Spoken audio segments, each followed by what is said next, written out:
وذكر فإن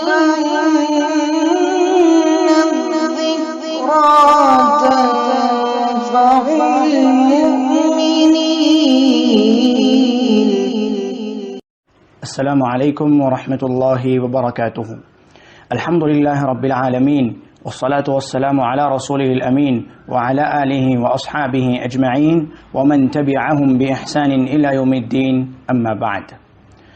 محترم سامعین و سامعات، اللہ سبحانہ و تعالیٰ کے فضل و کرم سے ابھی ہم نے ماہ مبارک ماہ رمضان کو الوداع کیا.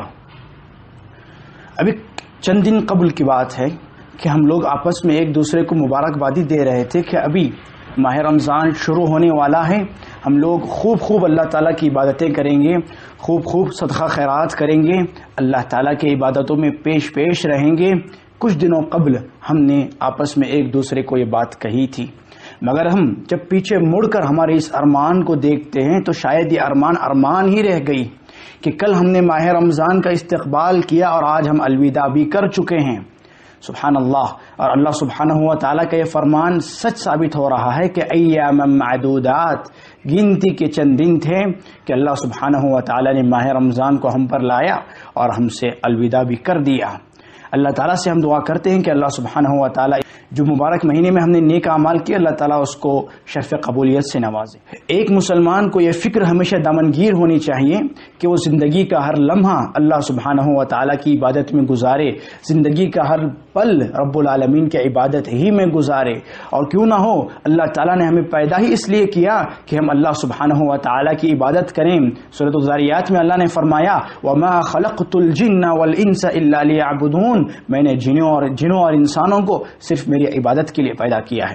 اس آیت کی تفسیر میں مشہور مفسر عبد الرحمن بن ناصر السعدی رحمۃ اللہ علیہ لکھتے ہیں کہ هذه الغایہ التي خلق اللہ الجن والانس لها، یہی مقصد تھا، مقصد عبودیت ہی تھا کہ اللہ سبحانہ و تعالیٰ نے جنوں اور انسانوں کو پیدا کیا. وبعث جميع الرسل يدعون الیہا، تمام انبیاء کو اللہ نے اسی لیے بھیجا کہ تمام انبیاء کرام علیہم الصلاۃ والسلام لوگوں کو اللہ کی طرف بلائیں. وہی عبادت، اور مقصد کیا ہے رسولوں کو بھیجنے کا، جنوں اور انسانوں کو پیدا کرنے کا؟ عبد الرحمن بن ناصر السعدی رحمۃ اللہ علیہ لکھتے ہیں کہ وہی عبادت ہے، کہ اللہ سبحانہ و تعالیٰ کی عبادت کرنا ہے. یہ مقصد تھا کہ اللہ سبحانہ و تعالیٰ نے ہم تمام کو پیدا کیا. ابھی چند دنوں قبل ماہ رمضان میں ہم نے دیکھا کہ لوگ عبادتوں میں سبقت کر رہے تھے، نمازوں میں لوگوں کا ہجوم تھا، صدقہ و خیرات میں لوگوں کے ہاتھ کھلے ہوئے تھے، قرآن مجید کی تلاوت لوگ دن رات کیا کرتے تھے. مگر وہی افسوس پھر سے ہوتا ہے جو رمضان سے قبل ہوا کرتا تھا، کہ جو رفتار ہماری رمضان سے پہلے تھی پھر سے وہی رفتار ہماری زندگی میں دیکھنے کو مل رہی ہے کہ لوگ عبادتوں سے پیچھے پھر سے ہٹ رہے ہیں، نمازوں کو پھر سے لوگ چھوڑ رہے ہیں، صدقہ و خیرات سے پھر سے لوگ اپنا ہاتھ روک لیے ہیں، اور قرآن مجید کی جو تلاوت لوگ پوری دل جمعی کے ساتھ کیا کرتے تھے پھر سے دیکھا جا رہا ہے کہ لوگ عبادتوں میں غفلت برت رہے ہیں. میرے دینی بھائیوں، اللہ سبحانہ و تعالیٰ کی عبادت موسمی طور پر نہیں ہونا چاہیے، زندگی بھر اللہ سبحانہ و تعالیٰ کی عبادت ہونی چاہیے. جیسا کہ میں نے شیخ سعدی رحمۃ اللہ علیہ کا قول بھی ذکر کیا کہ ہماری زندگی کا ہر لمحہ اللہ سبحانہ و تعالیٰ کی عبادت میں گزرنی چاہیے. جیسے ہی رمضان کا مہینہ شروع ہوتا ہے، ہم سب لوگ یہ حدیث بارہا سنتے ہیں جو سنن ترمذی اور سنن ابن ماجہ کی ہے. شیخ البانی نے صحیح کہا رحمۃ اللہ علیہ. اکثر یہ حدیث ہم لوگ سنتے ہیں کہ اذا كان اول ليلة من شهر رمضان صفدت الشياطين ومرضت الجن وغلقت ابواب النار فلم يفتح منها باب وفتحت ابواب الجنة فلم يغلق منها باب وينادي مناد يا باغي الخير اقبل يا باغي الخير اقبل ويا باغي الشر اقصر ولله عتقاء من النار وذلك كل ليلة. اس حدیث مبارکہ میں اندازہ لگائیے کہ ایک آواز دینے والا آواز دے رہا ہے کہ یا باغی الخیر اقبل، کہ جب رمضان کی پہلی رات ہوتی ہے کہ یہ آواز دینے والا آواز دیتا ہے کہ یا باغی الخیر اقبل، اے نیکی کرنے والے نیکی میں آگے بڑھو، و یا باغی الشر اقصر، اے گناہ کا کام کرنے والے سال کے 11 مہینے تم نے گناہ کر لیے، ابھی ماہ مبارک میں گناہ نہیں کرنا ہے، اپنے آپ کو روکے رہنا ہے. یا باغی الخیر اقبل، نیکیوں میں آگے بڑھنے کو کہا جا رہا ہے، نیکیوں کی شروعات کرنے کے لیے نہیں کہا جا رہا. سال کے گزشتہ 11 مہینے جو تم نے عبادت عبادتیں کی جو اللہ تعالیٰ کی تم نے بھرپور عبادت کی، ان نیکیوں میں مزید آگے بڑھنا ہے۔ تم 1 روپیہ صدقہ و خیرات کیا کرتے تھے، ابھی 10 روپیہ کرنا ہے۔ 2 رکعت اگر تم نفل نماز پڑھا کرتے تھے، ابھی ماہ مبارک آ گیا ہے، ابھی تم کو 4 رکعت پڑھنا ہے۔ یہ مطلب ہے اس کا، عبادتیں جو تم کیا کرتے تھے اپنی گزشتہ زندگی میں، انہیں عبادتوں کو اور مزید زیادہ کریں، زیادہ انجام دیں۔ حدیث مبارکہ میں فرشتے یہ آواز لگاتے ہیں۔ تو گویا معلوم ہوا زندگی کا ہر لمحہ عبادت میں گزارنا چاہیے، اور ماہ مبارک میں وہی عبادتیں ہم کو زیادہ کرنی چاہیے، جیسا کہ اس حدیث سے معلوم ہوتا ہے۔ رمضان مبارک کا مہینہ ابھی ہم سے الوداع ہوا، روزہ جیسے عظیم عبادت ہم نے انجام دی، ہم نے روزے رکھے۔ اللہ سے دعا کرتے ہیں کہ اللہ تعالی ہمارے روزوں کو قبول کریں۔ روزے کی جو لذت تھی ہم نے محسوس کی الحمدللہ۔ اللہ نے کیا فرمایا روزے کا مقصد بتلاتے ہوئے، یا ایھا الذین آمنوا کتب علیکم الصیام کما کتب علی الذین من قبلکم لعلکم تتقون۔ اے لوگوں تم پر روزے فرض کیے گئے ہیں اسی طرح جس طرح تم سے پہلے لوگوں پر فرض کیے گئے تھے، تاکہ تم متقی بن جاؤ، تمہارے اندر تقوی آ جائے۔ روزے کا مقصد اللہ نے کیا فرمایا کہ ہم لوگ متقی بن جائیں۔ روزہ رکھنے کے بعد اگر ہمارے اندر اللہ کا تقوی نہیں آیا، اگر ہم نے گناہوں کو پھر سے نہیں چھوڑا، روزہ ختم ہونے کے بعد، ماہ مبارک ختم ہونے کے بعد پھر سے ہم نے گناہ کا کام شروع کر لیے ہیں، پھر سے ہم عبادتوں کو چھوڑ رہے ہیں، تو سمجھے کہ ہمارے اندر تقوی راسخ نہیں ہوا۔ لعلکم تتقون کا سبق ہم نے نہیں سیکھا اس رمضان مبارک سے، اور ہم وہی ہو گئے جو موسمی طور پر اللہ سبحانہ و تعالیٰ کی عبادت کیا کرتے تھے۔ بتائیے کوئی کمال کی بات ہوئی کہ جب 4 لوگ عبادتوں کے لیے آگے آ رہے ہیں تو ہم بھی عبادت کے لیے آگے آ گئے، اور جب 4 لوگ عبادت سے پیچھے ہٹ رہے ہیں، ماہ مبارک ختم ہوتے ہی جو 4 لوگ عبادت سے پیچھے ہٹ گئے اور ہم بھی عبادت سے پیچھے ہٹ گئے۔ ایک سچے اور حقیقی مسلمان کی، اچھے مسلمان کی صفت یہ ہے کہ وہ زندگی کا ہر لمحہ اللہ سبحانہ و تعالیٰ کی عبادت میں گزارتا ہے۔ صحابہ کرام رضوان اللہ علیہم اجمعین نبی صلی اللہ علیہ وسلم سے سوالات کیا کرتے تھے، اور یہ تمنا ہوتی تھی کہ ہم سب سے محبوب عمل جو اللہ تعالیٰ کے پاس ہے وہ انجام دیں۔ صحابہ نے پوچھا، نبی صلی اللہ علیہ وسلم سے پوچھا گیا، صحیح بخاری و مسلم کی روایت ہے، ای الاعمال احب الی اللہ احب الی اللہ، اللہ کے نبی صلی اللہ علیہ وسلم اللہ کے نزدیک سب سے پسندیدہ عمل کون سا ہے؟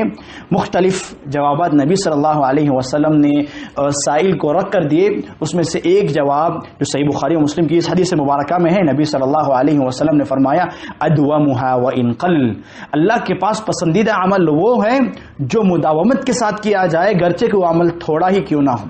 1 روپیہ صدقہ کر رہے ہیں، روزانہ کریں، ایک دن 10 روپے صدقہ و خیرات کر دیے، اور پھر سال بھر خیرات کی عبادت ہماری زندگی میں ہے ہی نہیں، اللہ سبحانہ و تعالیٰ کو یہ عمل محبوب نہیں ہے، بالمقابل اس عمل کے جو تھوڑا ہی کیا جائے مگر اپنی زندگی میں مسلسل کیا جائے۔ صحیح مسلم کی روایت میں یہ الفاظ ہیں کہ وَإِنَّ أَحَبَّ الْأَعْمَالِ إِلَى اللَّهِ مَا دُوِّمَ عَلَيْهِ، اس کے بعد کیا الفاظ ہیں، وَكَانَ آلُ مُحَمَّدٍ صلی اللہ علیہ وسلم اذا عملوا عملا اثبتوه، کہ آل محمد صلی اللہ علیہ وسلم کا یہ حال تھا کہ جب کوئی عمل شروع کرتے تو اثبتوه، اس عمل پر ثابت قدم ہو جاتے، پوری زندگی وہ عمل کیا کرتے تھے۔ صدیقہ بنت صدیق عائشہ رضی اللہ عنہا کے بارے میں صحیح مسلم ہی کی روایت میں ہے، اسی کے اوپر نیچے یہ الفاظ ہیں کہ وَكَانَتْ عَائِشَةُ إِذَا عَمِلَتِ الْعَمَلَ لَزِمَتْهُ، کہ جب عائشہ رضی اللہ عنہا کوئی عمل شروع کرتی تو لَزِمَتْهُ، اس عمل کو لازم پکڑ لیتی۔ اگر کوئی عمل ہماری زندگی میں شروع ہو گیا تو اگر وہ عمل رکے گا اسی وقت جب ہمارے جسم سے روح پرواز کر جائے گی۔ یہ ایک مسلمان کی صفت ہونی چاہیے۔ اس حدیث مبارکہ کی شرح میں امام نووی رحمۃ اللہ علیہ لکھتے ہیں کہ وفیہ الحث علی المداومۃ علی العمل وان قلیلہ الدائم خیر من کثیر ينقطع۔ امام نووی رحمۃ اللہ علیہ لکھتے ہیں کہ اس حدیث مبارکہ میں کسی بھی عمل کو مداومت کے ساتھ کرنے پر ابھارا جا رہا ہے۔ کیونکہ جو عمل مداومت کے ساتھ کیا جائے گرچہ کہ وہ تھوڑا ہی کیوں نہ ہو، بہتر ہے یہ عمل اس عمل سے کہ جو مداومت کے ساتھ کیا نہ جائے، اگرچہ کہ وہ عمل زیادہ ہی کیوں نہ ہو۔ مثلا اگر ہم نے آج 10 روپے صدقہ کر دیا اور پورا سال ہم صدقہ و خیرات کر ہی نہیں رہے ہیں، ایسے عمل کو اللہ سبحانہ و تعالیٰ کی ایسا عمل اللہ سبحانہ و تعالیٰ کے پاس محبوب نہیں ہے۔ کیونکہ اس کی وجہ خود امام نووی آگے لکھتے ہیں، کیونکہ لأن بدوام القلیل تدوم الطاعت والذکر والمراقبۃ والنیۃ والاخلاص والاقبال على الخالق سبحانہ و تعالی ويثمر القلیل الدائم بحيث يزيد على الكثير المنقطع اضعافا كثيرة۔ امام نووی لکھتے ہیں کہ جو عمل مختصر ہی صحیح، جو ہمیشہ ہمیشہ کیا جائے انسان کو نیکیوں پر لگائے رکھتا ہے، انسان کو اخلاص کی ترغیب دلاتا رہتا ہے، اللہ سبحانہ و تعالیٰ کی طرف لوٹنے پر انسان کو ابھارتا رہتا ہے۔ اس لیے عمل گرچہ کہ تھوڑا ہی کیوں نہ ہو مگر مداومت کے ساتھ کیا جائے، یہ عمل بہتر ہے۔ امام نووی ایسا لکھتے ہیں۔ عالم اسلام کی مشہور عالم دین ابن رجب الحنبلی رحمۃ اللہ علیہ، ان کا ایک مجموعہ چھپا ہے، مجموعہ رسائل ابن رجب رحمہ اللہ، اس میں آپ کی یہ بات منقول ہے کہ آپ لکھتے ہیں وَلَيْسَتِ الْفَضَائِلُ بِكَثْرَةِ الْأَعْمَالِ الْبَدَنِيَّةِ، فضیلت والی بات یہ نہیں کہ ہم کثرت سے اعمال انجام دیں، بلکہ حقیقت میں فضیلت والی بات یہ ہے کہ ہم سنت کے مطابق عمل انجام دیں، خالص اللہ سبحانہ و تعالیٰ کے لیے ہو کر انجام دیں، اخلاص کے ساتھ عمل کریں اور مداومت کے ساتھ کریں، ایسا ابن رجب الحنبلی رحمۃ اللہ علیہ لکھتے ہیں۔ دیکھیے ہم جو بھی عمل کرتے ہیں وہ شیطان مردود سے دیکھا نہیں جاتا، اس کا مشن ہی وہی ہے کہ وہ ہر ابن آدم کو نیکیوں سے روکتا ہے، نیکیوں سے دور رکھنے کی کوشش کرتا ہے۔ بالکل اسی طرح اگر کوئی انسان مداومت کے ساتھ عمل کر رہا ہے تو یہ بھی شیطان سے دیکھا نہیں جاتا۔ مجموعہ رسائل ابن رجب، ابھی جس کتاب کا حوالہ میں نے دیا اسی کتاب میں ابن رجب الحنبلی رحمۃ اللہ علیہ نے مداومت عمل سے متعلق جہاں چند باتیں لکھی وہیں پر حسن ابن ابی الحسن البصری رحمۃ اللہ علیہ کا ایک اثر نقل کیا۔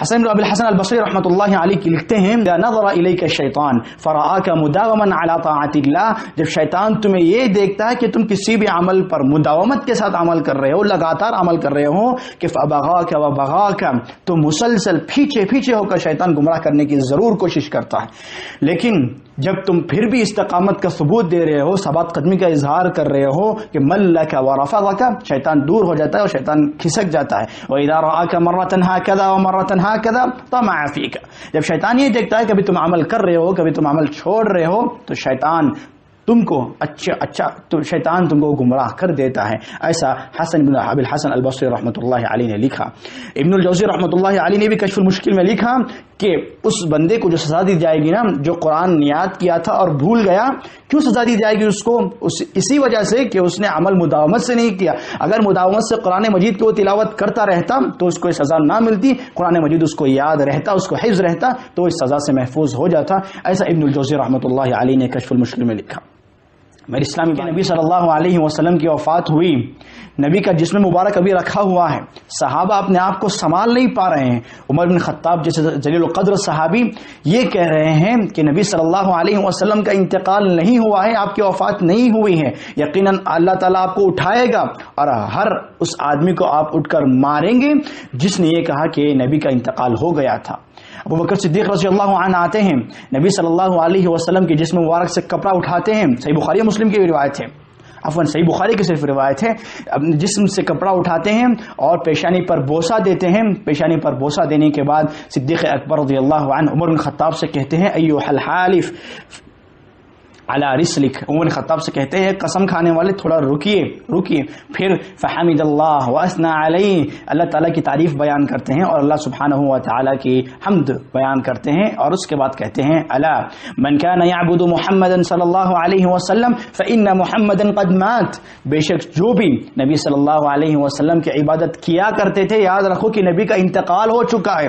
آگے آپ نے فرمایا ومن کان یعبد اللہ فإن اللہ حی لا يموت، جو اللہ سبحانہ و تعالیٰ کی عبادت کیا کرتے تھے اللہ سبحانہ و تعالیٰ زندہ ہے اور ہمیشہ زندہ رہے گا۔ مطلب کیا ہے؟ عبادتیں رسمی طور پر نہیں کرنی چاہیے۔ نبی صلی اللہ علیہ وسلم زندہ تھے اور نبی کی وفات کے بعد عبادتوں سے پیچھے ہٹ جائے، ایسا نہیں ہونا چاہیے۔ ماہ رمضان ہم پر آیا، ہم نے رمضان میں عبادتیں کی، جب رمضان ختم ہوا ہم عبادتوں سے پیچھے ہٹ جائیں، ایسا نہیں ہونا چاہیے۔ جو رمضان کی عبادت کرتے تھے یاد رکھیے رمضان کا مہینہ ختم ہو چکا ہے، جو رمضان کے رب کی عبادت کرتے تھے وہ رب ابھی بھی زندہ ہے اور ہمیشہ زندہ رہے گا، ہمیشہ اس کی عبادت کرتے رہیں۔ صحیح بخاری کی روایت تھی۔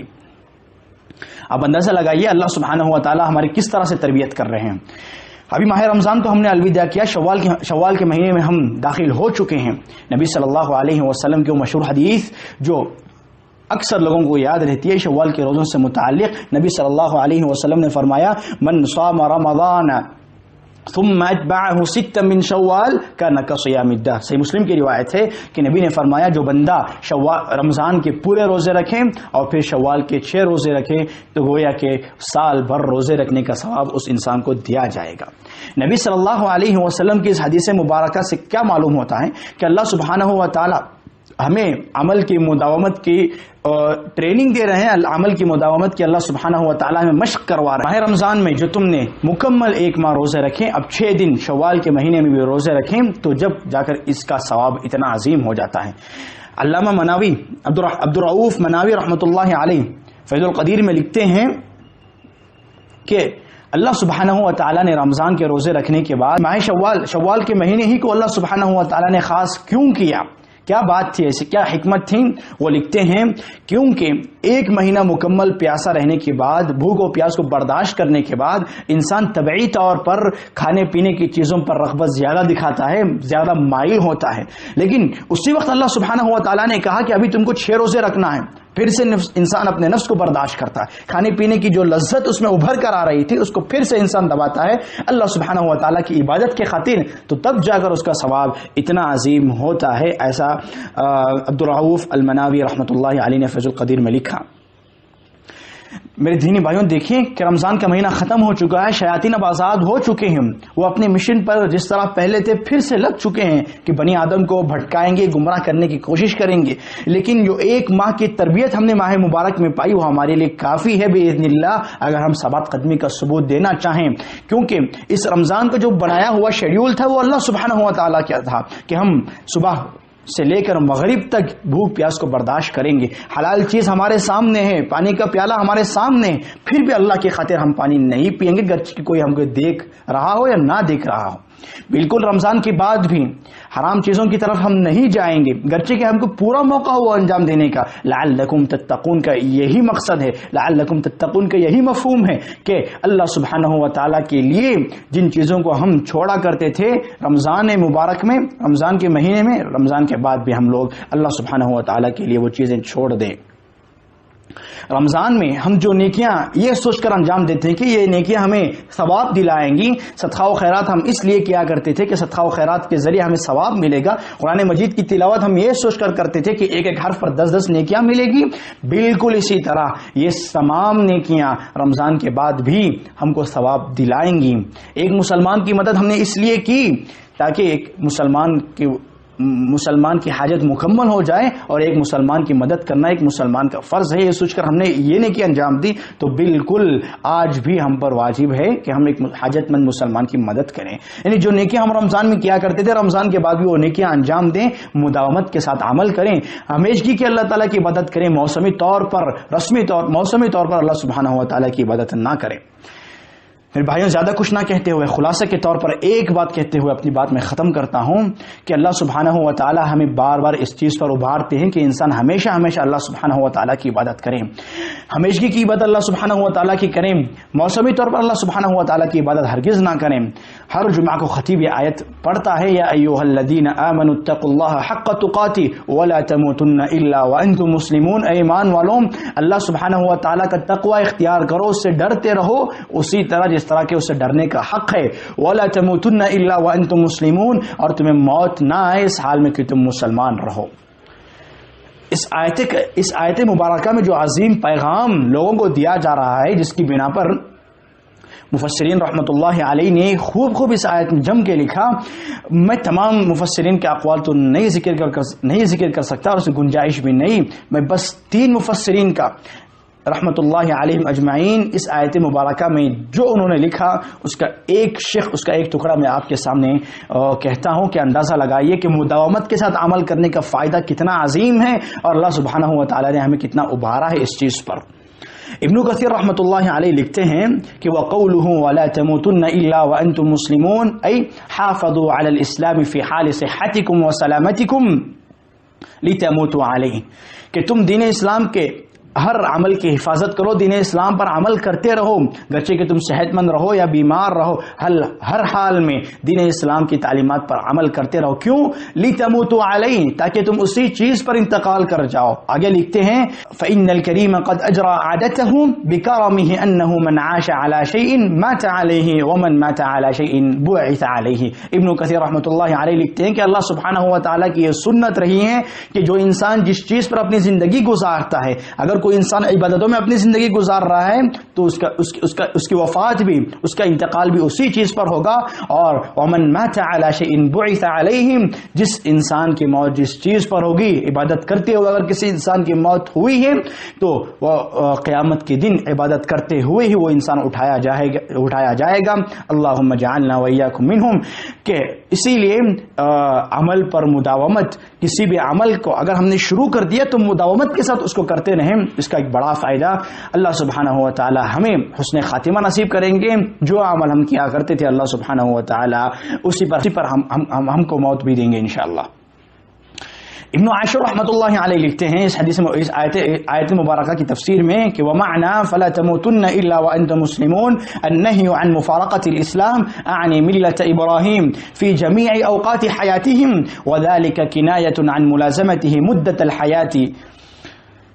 ابن عاشر رحمۃ اللہ علیہ لکھتے ہیں کہ اس آیت میں یہ حکم دیا جا رہا ہے کہ تم اپنی زندگی کے کسی پل میں اسلام سے دور نہ ہونا، اسلام کی تعلیمات سے دور نہ ہونا، اور اپنی زندگی کا ہر لمحہ اللہ سبحانہ و تعالیٰ کی عبادت میں لگانا، اللہ سبحانہ و تعالیٰ کی عبادت ہی میں اپنی زندگی بسر کرنا. کیونکہ ایک زندہ انسان یہ نہیں جانتا کہ اس کی موت کب آ جائے گی. اللہ نے کیا فرمایا؟ فلا تموتن الا وانتم مسلمون، کہ اس حال میں تمہاری موت آئے کہ تم مسلمان رہو. تو لکھتے ہیں ابن عاشر رحمۃ اللہ علیہ، انسان یہ نہیں جانتا کہ اس کی موت کب واقع ہوگی، اسی لیے ہمیشہ انسان کو چاہیے کہ وہ اپنی زندگی کا ہر لمحہ اللہ سبحانہ و تعالیٰ کی عبادت میں گزارنے کی کوشش کرے. ابن عثیمین رحمۃ اللہ علیہ لکھتے ہیں کہ وقولہ ولا تموتن الا وانتم مسلمون، اس آیت کریمہ کے ٹکڑے میں ابن کثیر رحمۃ اللہ علیہ لکھتے ہیں، ابن عثیمین رحمۃ اللہ علیہ لکھتے ہیں کہ لا تموت الا وانت مسلم، تمہیں موت نہ آئے اس حال میں کہ تم مسلمان ہی رہو. هذا يقتضي ان تكون مسلما من الان، یہ آیت کریمہ اس بات کا تقاضا کرتی ہے کہ تم ابھی سے سچے مسلمان ہو جاؤ، ابھی سے تم مسلمان ہو جاؤ. کیوں؟ ابن عثیمین رحمۃ اللہ علیہ آگے لکھتے ہیں کہ لا تنتظر، تم انتظار نہ کرو اور یہ نہ کہتے رہو کہ تقول سأسلم، کہ ان قریب میں اسلام لا لوں گا، ان قریب میں دین اسلام کے چیزوں پر، دین اسلام کے بتلائے ہوئے اعمال پر عمل کرنے لگوں گا، کہ تم ٹالتے نہ رہو. کیوں؟ سأسلم اذا جاء الموت، جب موت آئے گی تو میں اسلام پر عمل کروں گا، ایسا نہ کہتے رہو. تکن مسلما من الان، ابھی سے اسی پل سے تم مسلمان ہو جاؤ. کیوں؟ لأنك لا تدری متى يفجأك الموت، کہ تم نہیں جانتے کہ تمہیں موت کب واقع ہو جائے گی، موت تمہیں کب آ لے گی. فالآیة لا تعنی ان تؤخر الاسلام الى عند الموت، اس آیت کا یہ مفہوم نہیں کہ تم اسلام کو موت کے وقت تک تاخیر کرتے رہو، ٹالتے رہو کہ نہیں میں موت کے وقت اسلام لاؤں گا، موت کے وقت ہی دین اسلام کے بتلائے ہوئے اعمال پر عمل کروں گا. ایسی بات نہیں ہے. ابن عثیمین رحمۃ اللہ علیہ نے ایسا لکھا. سبحان اللہ. اور کئی مفید باتیں مفسرین رحمۃ اللہ علیہ نے اس آیت کریمہ کی تفسیر میں لکھا. اگر موقع ملے تو ضرور اس کی طرف مراجعہ کریں. اللہ سبحانہ و تعالیٰ سے دعا کرتے ہیں کہ اللہ سبحانہ و تعالیٰ ہمیں مداومت کے ساتھ ہر عمل کرنے کی توفیق دے، ہمیشگی کی عبادت کرنے کی توفیق دے، اور اللہ سبحانہ و تعالیٰ موسمی طور پر عبادت کرنے والا ہمیں نہ بنائے. اللہ سبحانہ و تعالیٰ ہمیں بچائے رکھے. حسن خاتمہ اللہ سبحانہ و تعالیٰ ہمیں نصیب کریں، اور آخری ٹھکانہ نبی صلی اللہ علیہ وسلم کے ساتھ جنت الفردوس میں بنائیں. آمین. وآخر دعوانا الحمد للہ رب العالمین، والسلام علیکم ورحمۃ اللہ وبرکاتہ.